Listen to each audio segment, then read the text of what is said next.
The end of the year is here. It is. And I mean that in the way where you look up and realize the calendar page has turned way faster than you thought. It just vanishes. It really does. Yeah. It felt like just yesterday we were, setting out our ambitions, and now that familiar, slightly dizzying rush is setting in. Mm-hmm. Did I do what I wanted? Where on earth did the time go? That feeling of velocity, that the year just went by too quickly, Yeah. that's absolutely universal. Right. And that speed, it often pushes us straight into the anxiety of planning the next 12 months. Oh, yeah.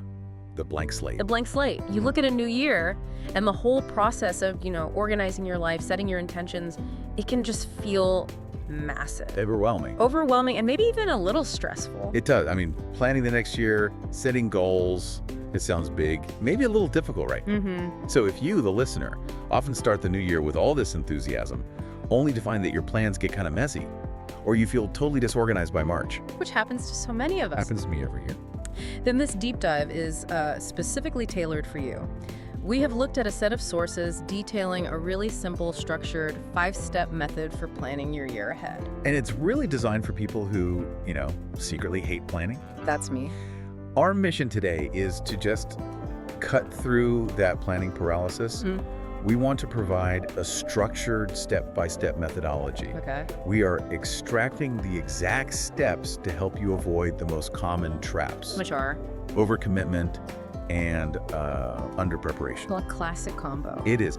And the core benefit we're promising is really powerful. It's about stopping that cycle of planning stress I'm in. and instead actually achieving a happy, relaxed new year Oh, simply by bringing a bit of order to your intentions. It's about being deliberate with your time and energy, not just, busy. I appreciate that focus. Okay. Deliberate, not just busy. So we're not talking about buying a $50 fancy planner and then writing down 20 massive resolutions. Yeah. Because that's usually where I start and where I eventually fail. That is precisely the classic mistake we are trying to help you avoid. Okay.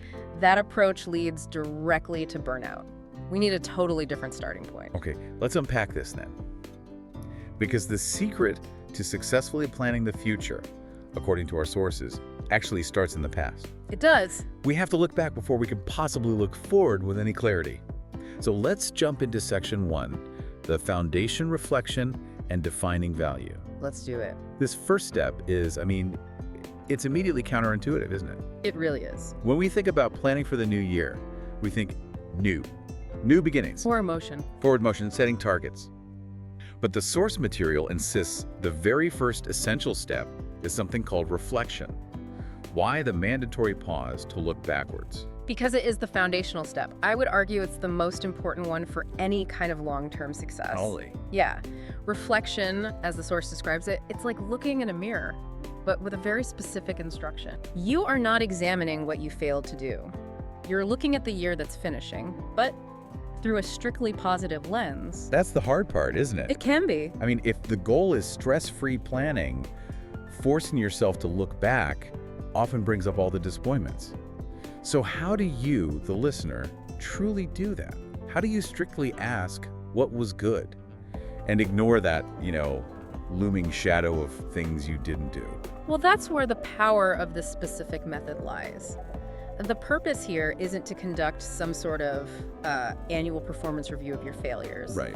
The reason this positive reflection is so essential is, it's deeply psychological. Okay. Too often, people set their New Year's goals based on external pressures. What do you mean by that? Well, it could be societal pressure, what magazines or, social media tells them they should want. Like getting rich quick or having six-pack abs? Exactly. Or it could just be mirroring what your friends or colleagues are doing. Right, we're driven by FOMO, the fear of missing out, or just needing external validation. Exactly. And when your goals are based on something external, they lack internal satisfaction. They're like empty calories for your ambition. So by taking a focused moment to identify what was good, what genuinely brought you contentment, you ground your future goals in what actually satisfies you. You're seeing what truly matters to you. I see. So if my massive plan to launch a side hustle didn't actually make my good list, but the time I spent reading novels on the couch with my cat did, There you go. then maybe that massive work goal isn't actually aligned with my core need for, quiet time. Yeah. Even if the hustle sounds prestigious, the reflection Gives you an internal value check. That is the crucial insight. If your highlights are all about connection, family time, and relaxation, then setting a goal that demands an extra 80 hours a week of new stressful work is fundamentally setting yourself up to fail. A mismatch. It's a total mismatch. The goal will feel like a burden because it doesn't align with what you just proved was important to you. That clarifies the why. So let's get specific on the actionable task. How do you define those highlights? The task is really simple. You take a notebook, it doesn't have to be the special one we'll talk about later, just any notebook. Okay. And you write down 3 or 5 happy things from the past year. These are your highlights. Just 3 to 5. Just 3 to 5. The goal isn't an exhaustive list. It's about focus, quality over quantity. I like that constraint. Yeah. It forces you to choose the really memorable stuff. And critically, the source material emphasizes the emotional and sensory details. They give this great concrete example of a person whose highlight was going to the beach with their family. Okay. And the memory wasn't just, we went to the beach. It was the feeling. Exactly. It was the feeling. They remember the sun and the water and how it made them feel happy and peaceful and relaxed. That emotional specificity is what makes it powerful, right? Makes it stick. You're not just documenting an event. You're trying to recall the feeling of, I felt the sand between my toes and laughed with my kids while the sun was warm on my skin. You're anchoring the memory in positive data. And by doing that, you immediately set a positive, focused mood. Yeah. By focusing only on the truly good things, you're shifting your mindset away from stress and lack and towards, contentment. And that's before you even get to the hard part of goal setting. So you've established a baseline of what success and happiness actually look like for you. For you, internally. It grounds you in gratitude. It clarifies your values. It's a really elegant, simple first step. And that clarity is the essential transition into the next, and I would say most challenging step, Which is defining the focused goal. right. Because once we know what brings us joy, we have to fight that urge to want everything that brings us joy all at once. Exactly. This section is where we move from quiet reflection to the noise of execution. Yeah. And it starts with a big, flashing warning sign. It does. I think this is where many listeners will immediately recognize their own planning patterns. This is the danger of the long list. Absolutely. Step 2 requires extreme discipline. You have to resist that urge to create a list that is just too long. We all do it. We all do it. Mhm. The common human reaction when you're excited about a new year is to become radically overambitious. We believe we have the energy and time to fundamentally change every single aspect of our lives all at the same time. Our diet, our career, our hobbies. And the sources list the classic examples. And they're so relatable because they're all good things, right? Which makes them hard to say no to. What are they? We write, I will go to the gym every day. I will read 50 books. Like classic. I will learn French. I will learn to cook. Why is pursuing 4 excellent things a bad strategy? Because that level of commitment spread across 4 massive, demanding disciplines, it's just completely unsustainable for 99% of people. We're splitting your focus. You're splitting your focus. You're distributing your finite willpower and setting yourself up for guaranteed burnout and failure. You dedicate, 25% of your mental resources to each goal, and none of them get that critical mass of energy they need to get going. And I think we need to talk about the consequence in detail, because this is where all the stress comes from. The sources are very blunt about this. The predictable outcome is that you will be tired, you'll be overwhelmed, you'll be experiencing decision fatigue When? within the first 3 to 4 weeks. So by the end of January, And then? and then the effort usually stops completely in February. Right. And the emotional cost of that failure creates a negative association with goal setting itself. It makes you resistant to trying again next year. You feel like a failure, when in reality, the system you used was the failure. So we're sacrificing the illusion of doing a lot for the reality of getting something done. That's a great way to put it. So if a list of 4 excellent things is too much, what is the core rule we have to adopt? The core rule is simplicity and radical focus. Pick only one big goal. Just one. Just one. Just one primary driving thing you really, really want to achieve this year. This is the strategy of one big goal. Okay, I have to challenge this though, Please. because this is the hardest psychological jump for a motivated person. What if I want to save money and start exercising and perfect my English?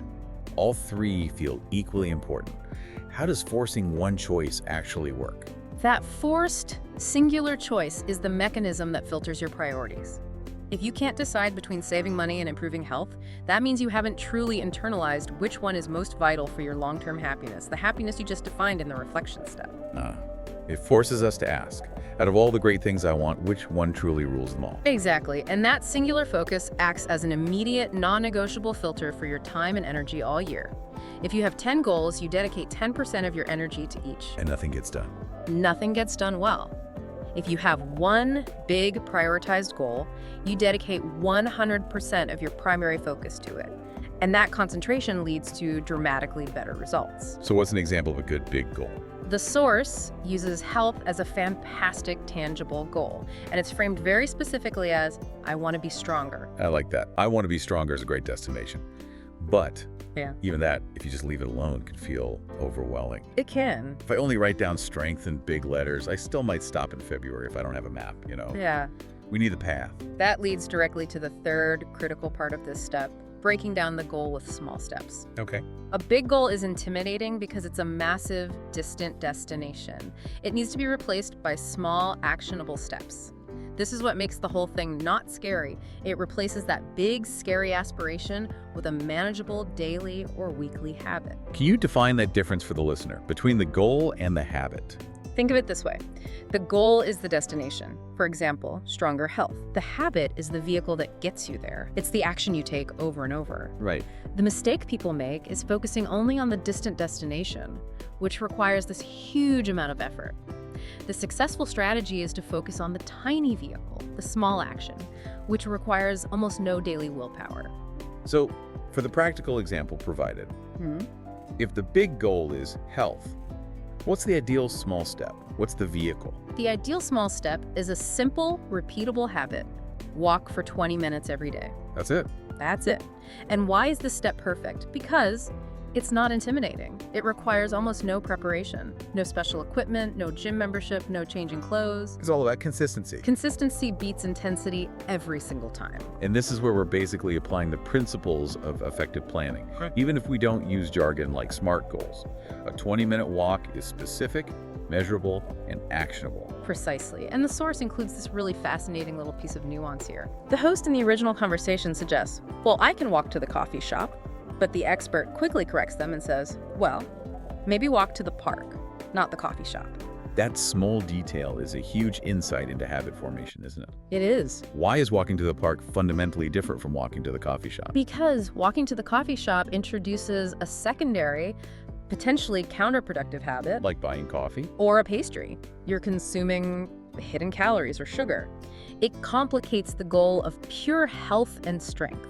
But walking to the park is purely movement. It's a clean habit, and this highlights why simple, small steps that are easily integrated into your life. A clean 20-minute walk guarantee you'll stick with it. It reduces the number of decisions you have to make each day. So the strategy is one huge ambition broken down into one tiny daily clean habit. Consistent, manageable progress that bypasses that decision fatigue. And once you have that focused goal and that habit, you have to anchor it in reality. You have to actually allocate the time for it. Otherwise, it's just a good idea. Just another good idea that evaporates under the pressure of daily life. And that transition takes us to the essential organizational step, section 3. The organizational blueprint, mastering the calendar. All right, so we've reflected, we've defined a focused goal with a simple habit. Now we need to move from the abstract idea to concrete action. This step is all about making the commitment real by putting it into the structure of time. Exactly. The calendar is the essential organizational tool. If your one big goal and its little corresponding steps don't exist in a specific time slot, they don't exist at all. They're just intentions. Just intentions destined to be forgotten as soon as something urgent shows up. What's really interesting in the source material is the discussion around the tools for this. Most people, me included, we default to our phones. Google Calendar, apps, reminders. Yeah, because they're always with us. Yeah. But the source advocates for a surprisingly analog approach. It is a very deliberate choice. While your phone is effective for notifications, the recommendation is very specific. A paper calendar, a big one for the wall. That feels so counterintuitive in our hyper-digital world. Why the strong preference for paper? Why add the friction of a physical tool? The friction, surprisingly, is the benefit. How so? When you use your phone, your calendar is hidden on a screen that also has social media, emails, news alerts. Yeah, It's a place of distraction. true. The analysis here is powerful. It's all about visualization. You need to be able to see the whole year at a glance. Right, a digital calendar usually only shows you 1 week or maybe 1 month. It forces you to think in these tiny, isolated blocks. Exactly. The physical presence of a big wall calendar lets you see the entire landscape of the year, the busy seasons, the special days, the scheduled rest. So you can plan ahead. This holistic macro view is crucial for effective long-term planning, especially when you're trying to fit in a daily 20-minute habit for 365 days. Yeah. You can spot the danger points. Like, oh, I have 3 business trips that week in March. I need to adjust. It allows for proactive planning instead of reactive panic. You see the March traffic jam coming, and you adjust in January. But the calendar isn't just for work deadlines or goal habits. It's about life balance too. We need to talk about the importance of scheduled memories. This is so critical for your emotional well-being and for maintaining relationships, which, as we said in section 1, are often the true sources of our joy. The calendar is mandatory for organization, and that includes writing down holidays and critically personal dates like birthdays. These are non-negotiables. And we have a perfect, relatable anecdote from the source to underline this. I have to admit, I said last year, I forgot my sister's birthday, and she was not happy. That simple moment, forgetting a milestone for someone close to you, it just underscores the need to get these dates out of your head and onto paper. Yeah. We connect this to the bigger picture. The calendar isn't just a plan for work productivity. It's a holistic plan for your life and your personal connections. It's a relationship manager. It is. Writing down birthdays prevents that friction and ensures you budget the time and emotional energy for the people closest to you. So we've anchored our important dates. But in my opinion, the most radical and necessary part of this step is number 3, mandating rest and fun time. This completely challenges the idea that successful planning means packing every single hour with productivity. This is where we intentionally defy modern hustle culture. The core principle has to be acknowledged and enforced. Work is important, but rest is important too. More than important, essential. In fact, planned rest is essential for effective work. So many people plan their work meticulously, but they treat fun and rest as leftovers. Something you do if you have 5 minutes free at 9 p.m. on a Tuesday. Exactly. But the source says you must aggressively plan your fun time. You have to put it on the calendar with the same commitment as a work deadline. So you're actually writing it down. Yes, you plan a vacation, a long weekend, or even just an intentional do-nothing day off. The act of planning the rest is itself a profound act of self-care. It gives you something to look forward to. It does. It drastically reduces that daily grind stress. It provides light at the end of the tunnel. And the example they gave was simple. The intention to go camping in June. Right. And the enthusiasm isn't just about the trip itself, it's about the anticipation. That's the key psychological impact. When you write down the fun camping trip, June 18th to 20th, it becomes a real appointment, not just a vague hope. You said it. When you write it down, it becomes real and you get excited. And that excitement creates proactive motivation. You're not waiting for exhaustion to force you to take a break. It gives purpose to the hard work you do in the months before. It's a visible, earned reward on that big wall calendar. It ensures you maintain balance, which, most importantly, is essential for sustaining that one big goal you set up in step 2. If you burn out, the deal fails. Planned rest is goal protection. Okay, so we've reflected, we've focused our ambition, and we've organized our time. Now we need the guiding philosophy to maintain that focus when we're faced with 100 tiny decisions every day. Right. And that brings us to section 4. The guiding philosophy, the word of the year. This planning element is just so elegant in its simplicity. It really is. It's a very nice idea, choosing just one single word to act as your theme or your feeling for the entire year. It feels less like a task list and more like a simplified mission statement. It's surprisingly powerful because it functions as a cognitive anchor. A cognitive anchor, what's that? What's fascinating here is how a single word can capture the essence of multiple goals and desires. Physical, emotional, professional. It serves as an emotional compass. So it's not a goal, it's a guide. Exactly. As the source notes, it's simple English but big meaning. It goes beyond daily tasks and provides a philosophical backdrop for every single decision you make for 365 days. Let's look at the two concrete examples they gave because they really show how this anchor works. The first example is calm. Right, and the rationale for choosing calm was a direct result of that reflection step we talked about. Okay. The host's personal experience was that the previous year was very busy. It was characterized by that feeling of running everywhere. I know that feeling. So the new intention is to deliberately choose the opposite. To be slow, to breathe, and to be peaceful. So that one word, calm it, covers mental health, stress reduction, mindful living. It's a whole philosophy without having to write a complicated 10-point plan for meditation. It is both a constraint and a permission slip. It gives you permission to slow down, to protect your time, and at the same time, it constrains you from accepting new things that would force you back into that frantic cycle. It simplifies the yes or no decision. Drastically. Okay, the second example is learn. This feels more active. It is. This word captures that expansive desire to acquire new knowledge and skills. It's a perfect fit for our listener, the learner. Right. The rationale is simple. The desire to learn new things, like learning to cook better or learning more about the world. It's a proactive state of being. I see the critical distinction now. The word isn't a result like rich or thin. No. It's an action or a state of being that allows the results to happen. You don't choose perfect English. You choose learn or practice. Precisely. And this is where the practical application of the word of the year really shines, especially in fighting decision fatigue. It helps you make decisions in those moments of, when you just don't know what to do. It functions like a constant, gentle internal coach. With only one instruction. Can we walk through that coaching process? So if I choose learn and I find myself with 30 free minutes after dinner instead of scrolling on my phone. The prompt is immediate and clear. It's no, your word is learn, go pick up that book, or listen to that new podcast about history. It snaps you out of that lazy inertia. It does, and without relying on a complicated checklist, the word of the year is a simplified algorithm for your daily choices. That immediate internal intervention is invaluable.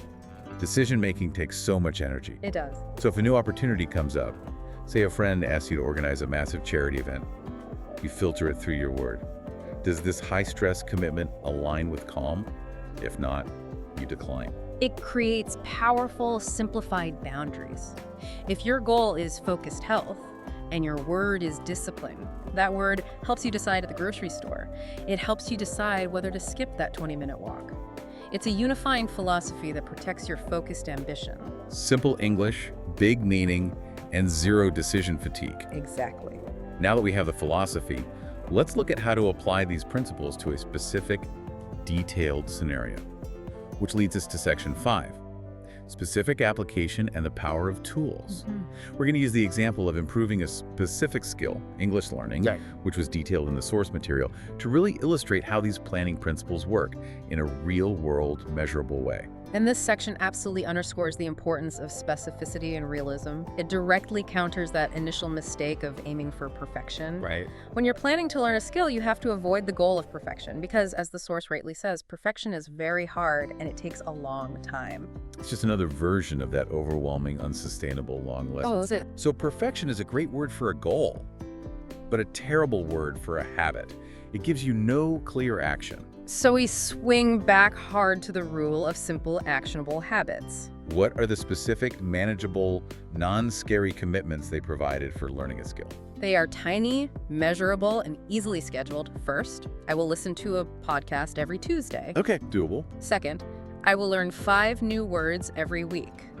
These are not Herculean tasks. They are minor weekly commitments that respect your already busy schedule. Clean habits. They are clean habits. Okay, I want to spend a minute on this next part.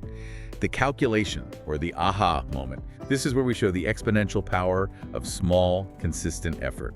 Let's do the math. Let's run the numbers. So if you, the listener, commit to learning just 5 words a week, which is a commitment that takes what, maybe 10 minutes total? Yeah, max. It's a very small daily investment, but over the course of a 52-week year, that commitment leads to more than 250 new words. 250 words. That is a massive practical payoff for a task that felt so incredibly small on a daily basis. You've just achieved a foundational vocabulary boost, a quarter of the way to 1,000-word basic vocabulary. And you did it through consistency, not stress or burnout. That is the concrete proof that the small steps method works. You focused on 5 and you got 250. It shifts the focus completely, from the massive distant destination perfection to the manageable daily action. You focus only on the 5 words today, knowing that the 250-word outcome is automatically guaranteed if you just repeat that small habit. It removes the stress. Okay, this has given us the plan, the habits, and the theme. Now, for the final, surprisingly ritualistic piece of the puzzle, the ritual of the notebook. Yes. This seems to be entirely about psychology and less about organization. It is pure psychological priming. The final tip isn't about software or efficiency. It's about making a sensory and physical commitment. Yeah. It's about getting a nice notebook, a special notebook. Maybe it's leather-bound, or it has paper that feels really good to the touch. And getting new pens, new paper, embracing the whole stationery ritual. Why is this physical tool so important? I mean, we just defended the paper calendar. Yeah. Why not just use scratch paper for this part? It goes back to the psychological benefit of the clean slate. Buying this new, dedicated quality tool makes you feel fresh. It symbolizes a new start, a clean page.